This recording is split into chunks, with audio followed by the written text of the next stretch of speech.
estamos aqui. A gente viu os nomes usados para Deus no Antigo Testamento e nós começamos a ver no Novo Testamento. Nós vimos o primeiro nome,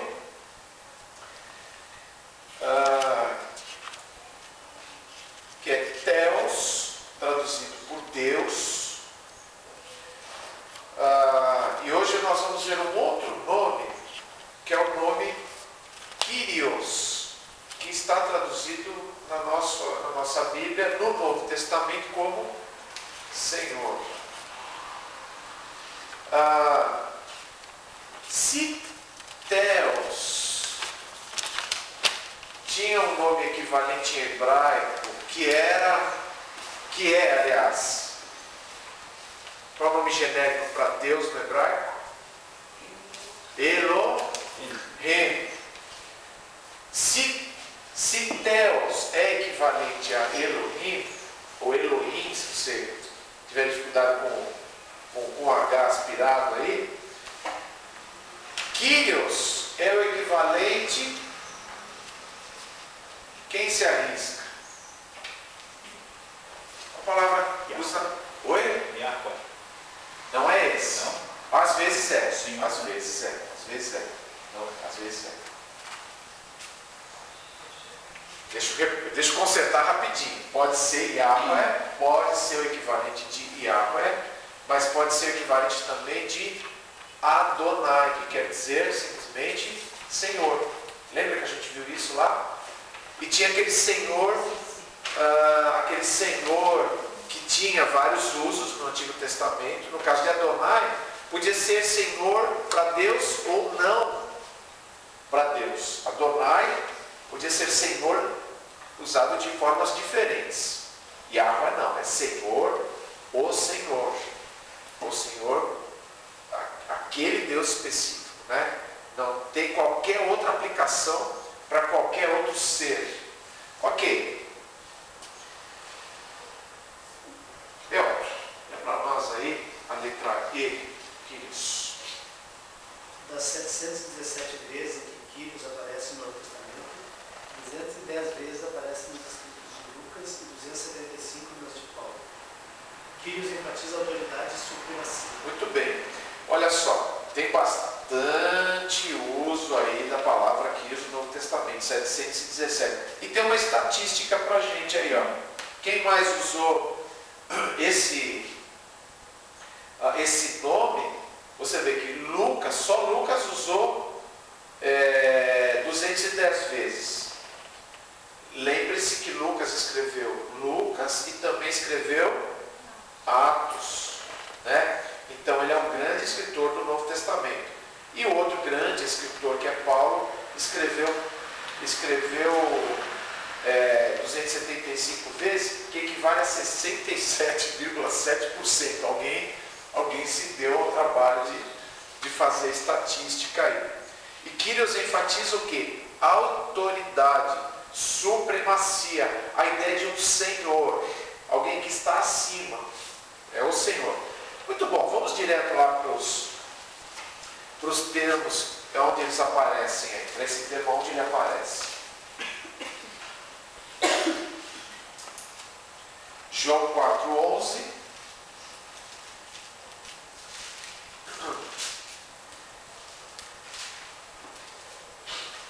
Com quem Jesus está conversando aí? Com a mulher samaritana. Eles estão à beira do poço de Sicar, né, o lugar onde Jacó e ali tudo mais, é um lugar tradicional ali em Samaria. Muito bem, alguém lê para nós João 4,11. Disse a mulher: o Senhor não tem com que tirar a água e o poço é fundo. Onde pode conseguir essa água viva? Isso. Qual é a palavra que está aí? Kyrios. Senhor. Na sua Bíblia está com letra maiúscula ou minúscula? Minúscula. Por quê? Eu não sabia que era Deus. Eu não sabia que era Deus. Então por que Senhor? Uma forma respeitosa de falar com... Exatamente. Uma forma respeitosa de tratar as pessoas. que havia naquele tempo e até hoje, né? Senhor fulano de tal, Senhor, né? O Senhor, não é uma pessoa, é uma pessoa que você está tratando com respeito, respeitosamente, Senhor. Ela não está falando da divindade de Jesus aqui. Um termo com o qual nós todos aqui estamos nos acostumando. Estamos acostumados. Acostumando A ser chamado de Senhor. Sim, exatamente. Tio, senhor, né? Tio, tiozão, tiozinho, né? Eu já estou acostumado com isso, já faz bastante tempo. Vocês estão começando agora, né? Começa já. O problema é quando pessoas já de cabelo branco começam a te chamar de Senhor. Aí você começa a ficar preocupado. Aí você vê que a coisa está ficando complicada mesmo. Lucas 19, 33. Um outro uso da palavra aí. Aliás, bom, a gente vai abrir o texto, eu já vou explicar. Alguém lê Lucas 19, 33. Quando estava desamarrando o jumentinho, os seus donos lhes perguntaram: por que vocês estão desamarrando o jumentinho? Isso. Qual é o contexto aí? Jesus tinha dito para os discípulos que eles tinham que ir até um certo lugar, pegar um jumentinho que nunca tinha sido montado ainda, né? Porque ele tinha que cumprir aquela profecia, né? E a pessoa que está servindo o jumento, ela nem está se dando conta daquilo, né? Mas aí está dizendo que quem os quirioi do jumentinho, está senhores no plural aí, né?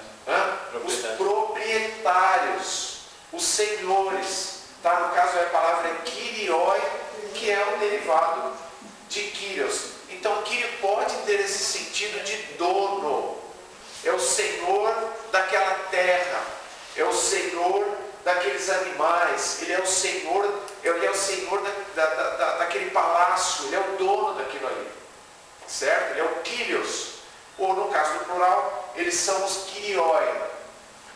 Muito bem. A letra C tem um probleminha aí. E na hora de imprimir, eu não atentei para isso, confiei em quem fez a apostila.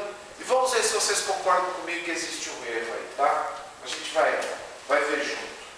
Abre lá em Colossenses 3, 22.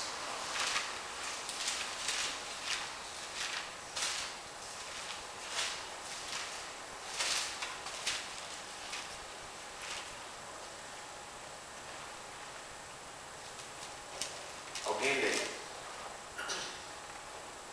Escravos, obedeçam em tudo aos seus senhores terrenos, não somente para agradá-los quando eles estão observando, mas com sinceridade de coração, pelo fato de vocês temerem o Senhor. Isso. A palavra de novo é quirioi. Dolos, né? Escravos, obedeçam em tudo aos seus quirioi, aos seus senhores. O que está na letra C? Mestre. O texto está falando de mestre? Não. Okay? Pode riscar na tua apostila, tá? Tua folhinha aí. Pode riscar mestre, porque o contexto não está falando de mestre. Nós vamos ver um outro texto que aí sim é dito lá embaixo. A gente vai ver que Tomé, quando fala com Jesus, sim, ele fala num outro sentido. Né? Ele usa mais nesse sentido de mestre aí. Aqui não, aqui é Senhor. Oi? É Senhor de novo. Aqui é Senhor, Senhor do escravo. É o amo, é o patrão. É dono, né? É dono e naquele contexto era dono, né? É o A e o B. Né? É o ainda. Não dá só para riscar a referência e usar a correta aí? Repete, já é Senhor ou dono? Não, agora você vai falar a correta lá. Aqui. A referência é correta, depois começa. Não, pode colocar então João 20, 28. Isso daí Pode fazer dessa forma, Isso é tá? só a referência. Pode ser. João. João 20, 28. Deixa eu falar para vocês, é muito raro, bastante raro. Eu me preocupei quando eu vi isso aqui, aí o que eu imediatamente fiz? Fui pesquisar o termo. E raramente, Kyrios é aplicado para mestre. É usado rabi, que eles tiraram diretamente do hebraico. O próprio grego ele falava rabi, que significava mestre. Didáscalos. Lembra que a gente falou do didáscalos aqui, quando a gente falou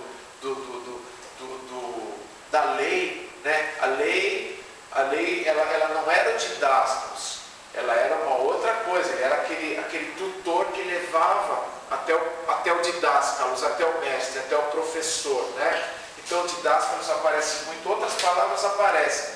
Raramente, muito difícil é aplicado para mestre, a palavra Kyrios, tá bom? 1 Coríntios 8:5. A gente já viu esse texto aí. 28. É que nós vamos vê-lo lá embaixo. A gente vai olhar ali daqui a pouquinho. 1 Coríntios 8:5.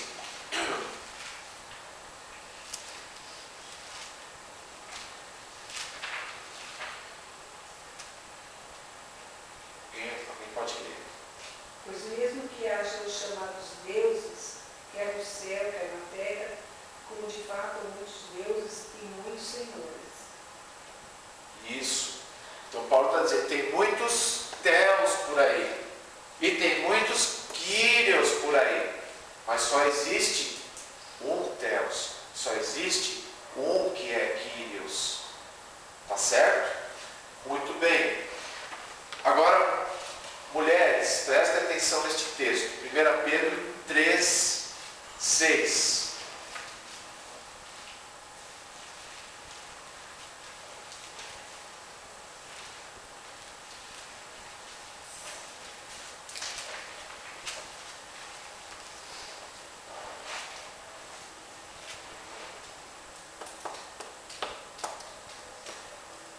Alguém pode ler? Como Sara que obedecia a Abraão, e eu chamava Senhor, dela vocês serão filhas se praticarem o bem e não derem lugar ao medo. Bom, então o exemplo que as irmãs têm aí, biblicamente falando, é chamar seus maridos como Senhor. Senhor Daniel. Você chegou hoje. Senhor Daniel. Mas eu faço assim, é bem assim. Mas você faz com ironia, né? Você faz com ironia. Tem que ser com todo respeito e toda consideração e total submissão. Eu vou fazer isso que eu estou sabendo. E aí também vai ser complicado, né? Veja, o fato é que a gente acha isso um pouco absurdo para a nossa cultura, mas é que de fato era assim que a coisa funcionava, né? O marido era realmente tratado como uma pessoa, tinha que haver aquele respeito, tinha que haver aquela maneira de se colocar como alguém que aqui, a Nádia falou brincando, mas não no sentido da idade, né, mas no sentido do respeito. Não é o marido que é o dono, não é naquele sentido, mas é o sentido da autoridade do marido. E é exatamente isso que Pedro está dizendo. O contexto daquilo que Pedro está explicando é a questão da autoridade que o marido tem. É uma autoridade específica. Não é a mesma autoridade de um governante, não é a mesma autoridade de um pai, é a autoridade de um marido. E é nesse sentido que ele está dizendo para as mulheres olharem para Sara, né? Olha, vejam, ela chamava Abraão de Senhor. Né? Lembrem-se que é assim que a coisa funciona. Então, nesse contexto de Senhor, como respeito à posição de autoridade aí. O que mais, Helder? Quando aplicado a Deus, expressa especialmente a sua condição de Criador, seu poder e domínio justo sobre o universo. Muito bem. Quando a palavra Kyrios se aplica a Deus, expressa especialmente sua condição de Criador, poder e domínio. Ele é o Senhor dos senhores, como a gente já viu lá no Antigo Testamento. Esse mesmo conceito, ele vem para o Novo Testamento. Ele não se perde, né? Esse senhorio sobre a criação, esse domínio, esse governo. Muito bem, Jesus foi Segue aí para nós. Jesus foi chamado de Quírios no sentido de Rabi, ou Senhor. Mateus 8,6. Isso. Vamos lá em Mateus 8,6.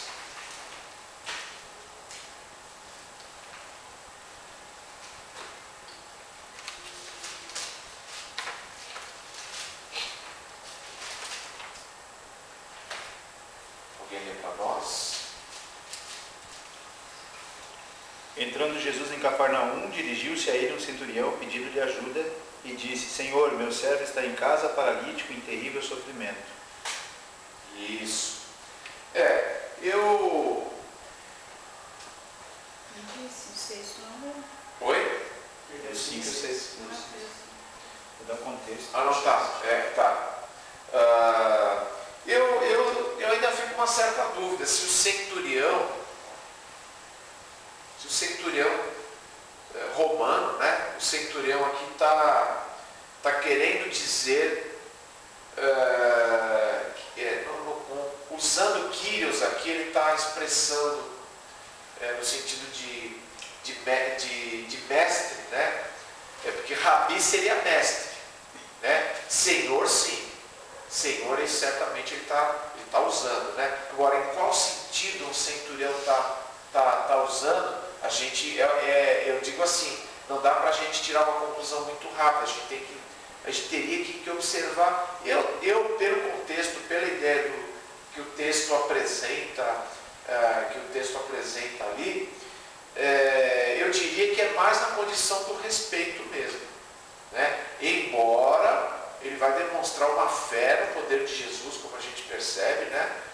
De curar e tudo mais, que nos leva a supor que talvez ele esteja falando algo mais do que isso. Mas é difícil a gente... Mas talvez quem colocou esse texto estava olhando também para o 8, né? Onde diz: respondeu o centurião: Senhor, não mereço que você mexa debaixo do meu teto, mas diz apenas uma palavra e meu servo será curado. Isso, a fé do poder de Jesus de curar, né? Sim. Por isso que eu digo, isso pode nos levar a pensar que ele tinha um conceito um pouco além daquele de um senhor, simplesmente respeito, né? Pode nos levar a isso, sim.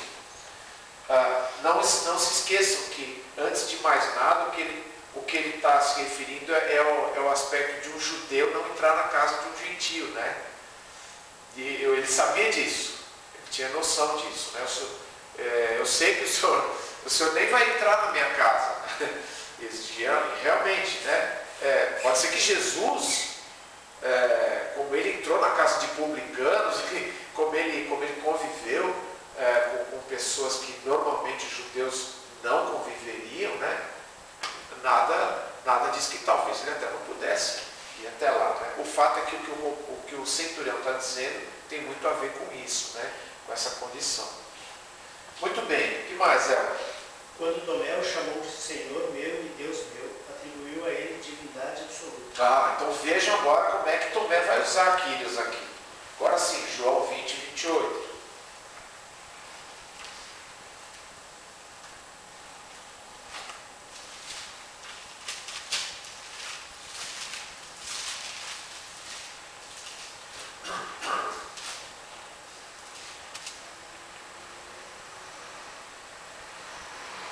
Alguém lê para nós?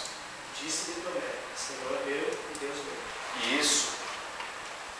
Disse Tomé: Kyrios meu e Deus meu. Agora, quando ele está falando deste Senhor, ele não está usando Senhor, Senhor, o Senhor respeitosamente. Senhor meu. O Senhor é o meu Senhor e meu Deus. Então, o que ele está dizendo engloba aí uma compreensão muito além daquilo que se poderia pensar de um uso simples da palavra Kyrios. Tomé está dizendo, ele está chamando Jesus de Deus mesmo, com todas as letras e claramente. Agora, eu queria que a gente visse o seguinte. Isso aqui eu pus na tela.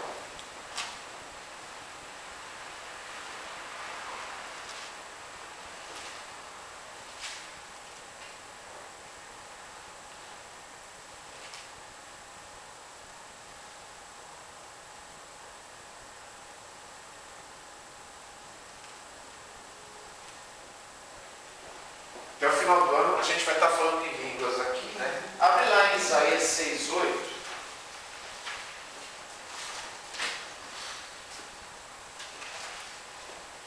Ali são alguns termos que são usados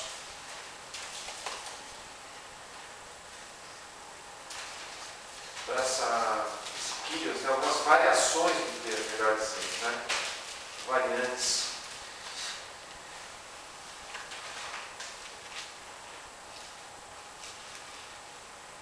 Alguém lê para nós, Isaías 6:8. Então ouvi a voz do Senhor, conclamando: quem enviarei? Quem irá por nós? E eu respondi: eis-me aqui, envia-me. Qual que é o contexto de Isaías 6? A gente até já olhou para esse texto há alguns dias aí. Chamado de Isaías. Chamado de Isaías através de uma visão do trono de Deus. A glória de Deus. Então não há qualquer sombra de dúvida que Senhor aqui no versículo 8 é Deus. Tá? E a gente olhou, quando a gente estava examinando alguns termos, né, a gente olhou, por exemplo, o versículo 3, né, onde diz Santo, Santo, Santo é o Yahweh, né, dos exércitos. Muito bem. Agora, sem se preocupar muito com tudo que está escrito ali, o que nós temos aqui? Nós temos Isaías 6:8 na língua grega. Mas Isaías 6:8 foi escrito em grego? Não. Mas, ainda nos tempos antigos, o Antigo Testamento foi traduzido do hebraico para o grego pelos próprios judeus. Uma tradução que se chama Septuaginta, muito famosa, né? Como todos os teólogos conhecem. Então, é uma tradução que os próprios judeus cuidadosamente fizeram, e essa era a tradução que os próprios judeus muitas vezes estudavam nas sinagogas que estavam espalhadas pelo mundo, que falava a língua grega. Eles não conheciam, até muitas vezes o hebraico para eles era mais distante. Alguns falavam as duas línguas, mas muitos até estavam mais familiarizados com o próprio grego. Muito bem. Quando foi traduzido, presta atenção no que eu estou falando, quando foi traduzido diretamente do hebraico para o grego, você consegue achar, claro que você consegue, porque eu pus em amarelinho, né? A palavra Kyrios, ela está ali, ó. Tá? Olha lá o versículo 8. Então ouvi a voz do Kyrios, do Senhor. Então você percebe que já, independentemente de se falar de Jesus ou não, se você olha apenas para Deus no Antigo Testamento, os próprios judeus, ao traduzirem aquele Senhor, que ali está o quê? Adonai. O que Adonai virou? Kyrios. De quem está falando? De Deus. Tá certo? E tem outro texto que a gente já viu também, que é Salmo 110:1. Abre lá. A gente já abordou também. Salmos 110:1.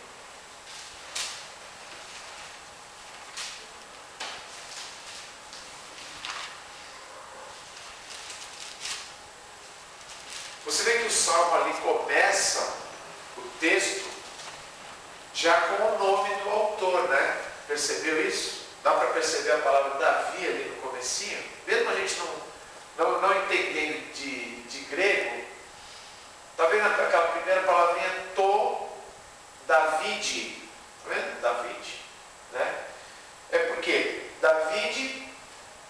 Salmos. Salmo de Davi. Já começa assim, ó, né? Muito bom. Olha lá, Salmo 110. Então, na sua Bíblia, esse título, na verdade, ele faz parte lá do texto. O Senhor disse ao meu Senhor. Agora é interessante uma coisa aqui. Os primeiros Senhor que está aqui é o quê? Yahweh. E o segundo? Adonai. Mas como é que eles traduziram? Eles traduziram: disse o meu Kyrios, disse o Kyrios ao meu Kyrio. E ficou Senhor igual. Ou seja, o que aconteceu na língua portuguesa, que ficou Senhor, no grego já tinha acontecido. Perceberam isso? Os primeiros tradutores do hebraico para o grego já tinham feito essa leitura de que a palavra, que para o grego não tinha o equivalente para Yahweh, é simplesmente por isso. Então, Senhor ficou Senhor. Ah, mas tem uma letrinha diferente. É uma declinação diferente da palavra só. Mas o significado é Senhor. Tá? Tem horas que ela aparece como Kyrie, Kyrio, Kyrios. Tá? Então, isso aí, os linguistas, eles têm explicações para essas variações aí, tá? Mas a palavra é sempre Senhor. Então vocês percebem que já na tradução do hebraico para o grego aconteceu esse fenômeno aí, fenômeno não, né? Essa interpretação da língua. Muito bem, finalzinho aí para nós. A ordem de Romanos 10:9 significa reconhecer Jesus com a natureza e atributos que pertencem somente a Deus. Assim, a essência do cristianismo é reconhecer que Jesus é o Yahweh do Antigo Testamento. Isso, a essência do cristianismo é reconhecer que Jesus é Yahweh. Quando fala de Senhor ali, eu não estou entendendo que Ele é o Senhor, Senhor Jesus, põe um S e um L ponto, né? Senhor Jesus. Não, Ele é o Senhor. Vamos para Romanos 10:9.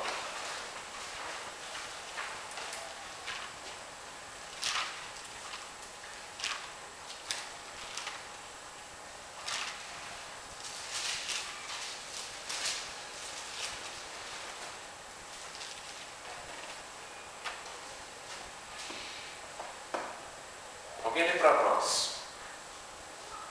Se você confessar com a sua boca que Jesus é Senhor e crer em seu coração que Deus o ressuscitou dentre os mortos, será salvo. Muito bem. Se você confessar com a sua boca que Jesus é Kyrios, e em seu coração você crer que Deus o ressuscitou dentre os mortos, será salvo. Agora, em cima desse versículo, tem uma certa polêmica, né? Porque uns simplificam demais a questão de Jesus ser o Senhor. Outros complicam demais a questão de Jesus ser o Senhor.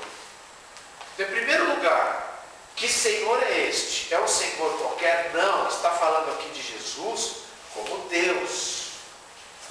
Agora a questão é a seguinte: onde que está a simplificação excessiva desse texto? É porque muitos evangelistas, principalmente, pessoas que gostam de se dedicar a essa área e tudo mais, eles pegam esse versículo e dizem o seguinte: você precisa orar, crendo em Jesus. Faça tal oração e diga, chame Jesus de Senhor. Você chamou Jesus de Senhor, você está salvo. Você crê em teu coração que Deus ressuscitou? Eu creio sim. Então você está salvo. Será que é isso que o versículo está dizendo? No outro extremo, você teria aquilo que erradamente atribuem, né, John MacArthur, o que se supõe seria a salvação pelo senhorio, ou seja, a pessoa teria que se tornar inteiramente redimir e não desobedecer em nada a Jesus para poder ser salvo. Esse é um outro extremo. Aonde que vocês entendem que está o caminho para a gente ter uma boa compreensão desse versículo? Esse versículo é chave para a gente entender essa palavra Kyrios. Ele vai nos dar uma compreensão daquilo que nós precisamos entender sobre Jesus é Senhor, sobre essa frase. Antes, deixa eu, enquanto vocês pensam, quero que vocês falem alguma coisinha até a gente concluir. Uma questão histórica. No tempo em que o Novo Testamento foi escrito, e bem especificamente, lá onde viviam os romanos, em Roma, tinha um homem que tinha que ser chamado, sabe como? Kyrios. Qual era o nome? Qual era o título desse homem? César. César, você sabe que não é um nome, né? É um título, né? Os Césares, os imperadores romanos. O que as pessoas tinham que dizer? César é Kyrios. Quando começou a perseguição aos cristãos, os romanos perceberam, não aquela perseguiçãozinha localizada, quando começou a perseguição para valer, quando os romanos começaram a perseguir os cristãos, né? Isso depois da época de Nero. Quando foi para valer mesmo, eles perceberam, eles sabiam que entre os cristãos havia o costume de dizer Jesus é Senhor. Então o que eles exigiam, porque quando eles começaram a se incomodar com os cristãos, quando os cristãos passaram a ser uma pedra no sapato do Império Romano, e eles pegavam o cristão, o que eles exigiam que o cristão fizesse? Você tem que dizer, somente César é Kyrios. E o que o cristão dizia? Somente Jesus é Kyrios. Agora, e eram jogados aos leões. E eram jogados aos leões. E eram jogados aos leões. Eles eram jogados aos leões por conta disso. Porque dizia, não, Jesus é Kyrios. César é um Kyrios. O cristão que tinha bom entendimento, até a própria carta de Paulo aos Romanos, no capítulo 13, Paulo deixa bem claro isso. Vocês têm que respeitar os Kyrios desse mundo aqui. Eles estão aí, são autoridades. Né? Mas existe um Kyrios que está acima deles, que é o Senhor. Então, você não vai se dobrar se ajoelhar diante daquele ali e dizer, aquele é Senhor. Até porque a gente sabe que havia no paganismo, já desde a época dos faraós, a associação do imperador com a divindade. Ele era um ser, ele era um semideus. Então ele era requerido das pessoas que o adorassem. Então, dizer que César é Kyrios, não é dizer que ele é o supremo Deus, não era isso, mas é dizer ele que manda acima de todos. Ninguém manda mais do que ele. Ninguém é dono, ninguém é senhor mais do que ele. Muito bem, voltando para o nosso texto de Romanos, qual que é uma boa compreensão do Kyrios que aparece aí? Isso é o que a gente deve levar, inclusive, para casa hoje, né? Que é penso eu, o cerne, né? A questão central para nós.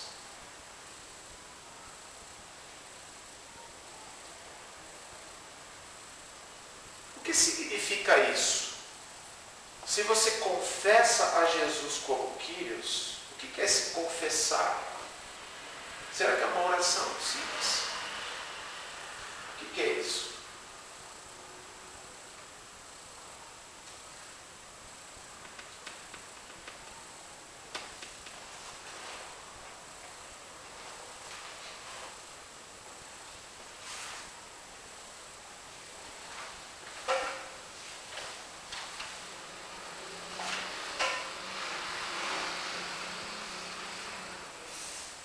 quer dou-lhe uma.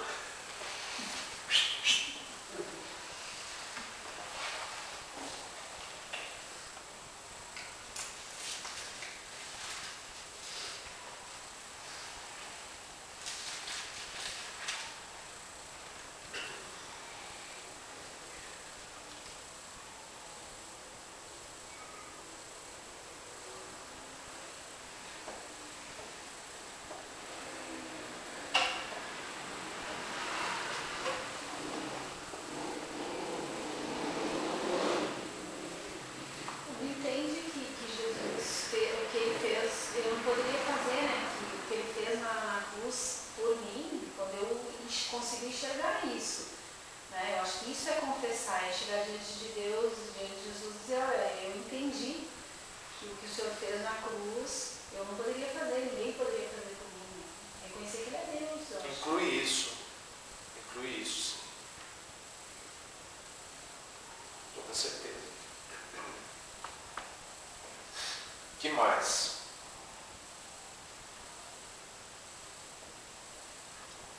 A oração, na verdade, ela é uma expressão daquilo que já aconteceu no coração. Eu creio O no versículo coração. até diz, né? Sou levado a crer que Jesus Cristo é Senhor, no sentido de que Ele é o dono da minha vida, de que Ele é Deus, assim como Tomé confessou ali. E a oração é uma expressão disso.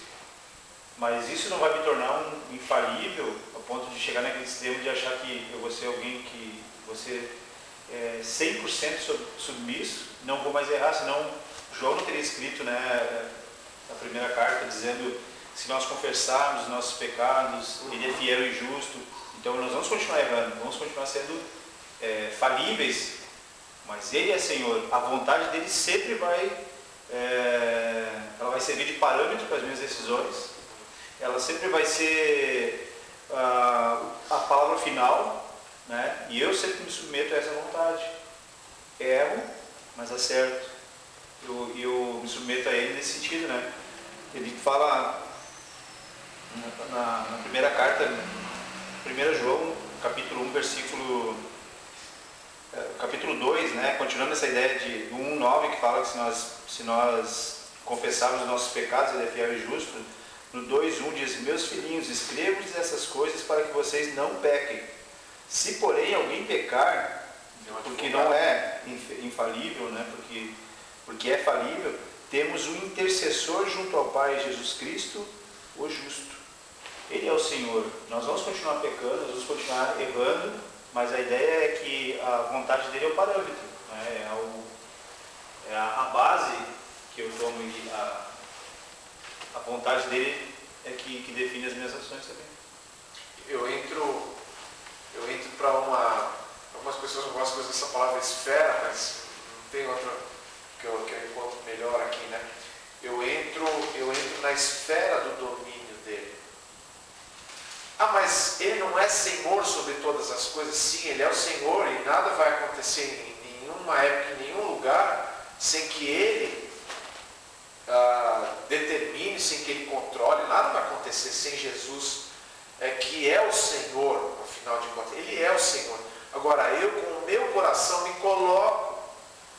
Isso é um ato sobrenatural, né? Um ato sobrenatural de eu entender que Ele é o Kyrios, Ele é o Senhor, mas não no aspecto, alguns pensam assim, não, mas se colocar debaixo do senhorio de Cristo não é o mesmo que entender a divindade de Cristo. Não, eu entendo a divindade de Cristo e por isso eu me coloco debaixo dele. Porque de nada adiantaria eu entender que Jesus é Deus.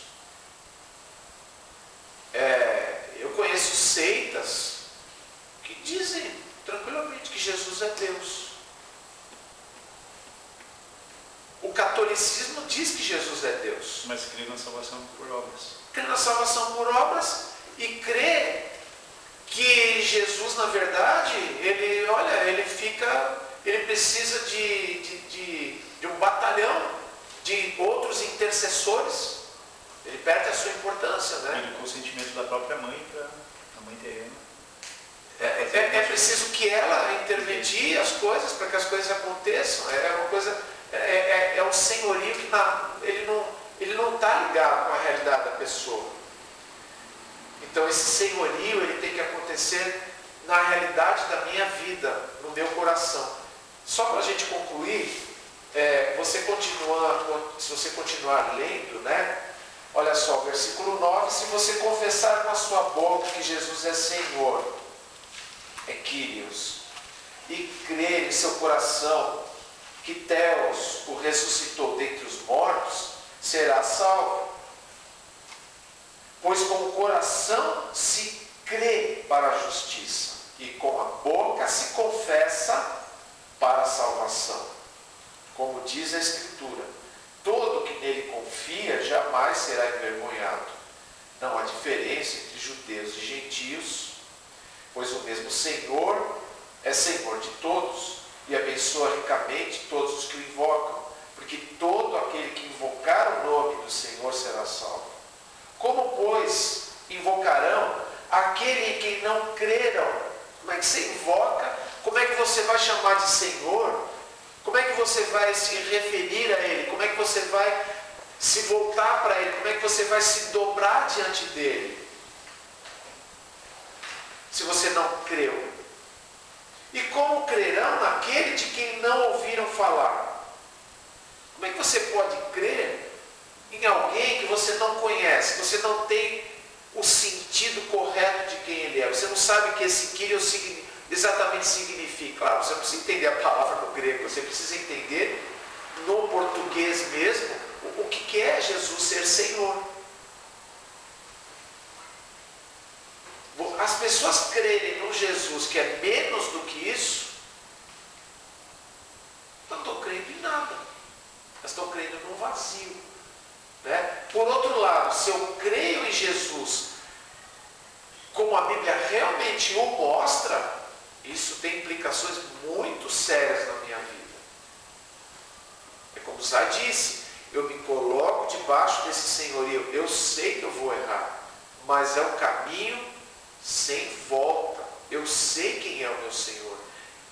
Como diz Paulo, eu sei quem tenho crido, eu sei que Ele é poderoso para guardar o meu depósito aquele dia. É Ele que é o dono, é Ele que toma conta, Ele que vai me controlar daqui para frente. Eu vou me submeter a Ele. Eu vou errar, mas eu vou dizer, puxa, errei. Eu não estou na reta, mas o Senhor vai me dizer para onde eu vou. Não é o meu sexto sentido, não é o meu coração, não é a filosofia, não é o Senhor e outro Senhor que tem por aí. É o Senhor que vai me dizer, né? E aqui, seguindo só, né? E como virão se não houver quem pregue? E como pregarão se não forem enviados? Como está escrito, como são belos os pés dos que anunciam boas novas, o Evangelho. No entanto, nem todos os israelitas aceitaram as boas novas, pois Isaías diz, Senhor, quem creu em nossa mensagem. Consequentemente, a fé vem por se ouvir a mensagem.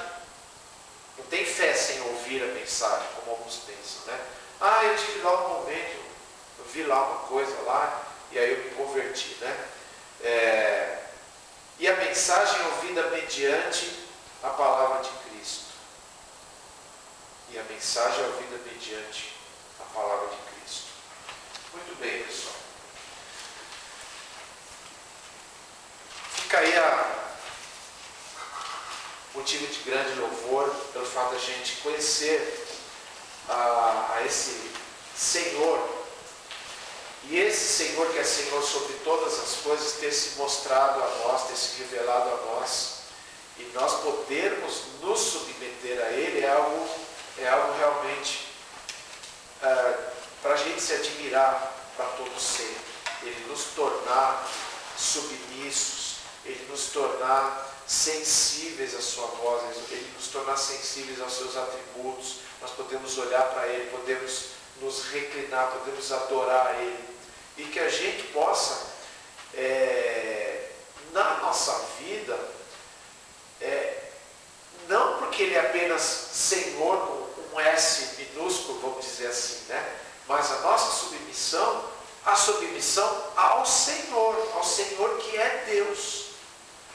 Que é uma submissão diferente de qualquer outra submissão. É a submissão número 1.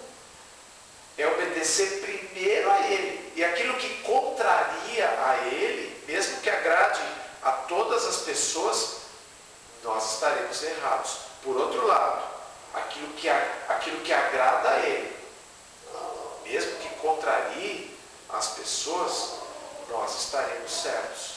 Podemos ter certeza disso. O que a gente tem é que aferir, né? Aferir a nossa obediência pela vontade dele e não por qualquer outra vontade, seja a nossa própria, seja a de qualquer outra pessoa. Vamos orar. Pai, nós te agradecemos porque pudemos de entender que Jesus é esse Senhor que a palavra revela. Obrigado, Pai, porque pudemos crer no nosso coração e podemos hoje confessá-lo. Não é apenas uma confissão momentânea, emocional, mas também ela não é apenas racional. É uma confissão racional, ela envolve também emoção, mas envolve acima de tudo algo espiritual, algo que só pode ser conhecido porque o Senhor revelou a nós. Muito obrigado por isso, Senhor. Obrigado por podermos nos submeter ao Senhor que é manso e suave, ao Senhor que nos conduz a pastos verdejantes, ao Senhor que nos conduz com amor, com interesse verdadeiro, com justiça, com retidão. Obrigado, Pai, por termos um Senhor amoroso que deu a vida por nós. Que nós possamos ter essa compreensão na nossa vida, no nosso coração, e essa confissão de Jesus como Senhor seja algo permanente na nossa vida. Confessemos Jesus diante dos homens, confessemos Jesus com as nossas atitudes, confessemos Jesus sendo o Senhor da nossa vida. Nos ajuda nisso, Pai, com o Teu Espírito, com a Tua Palavra. É o que nós te pedimos, te agradecemos, em nome do Senhor Jesus. Amém.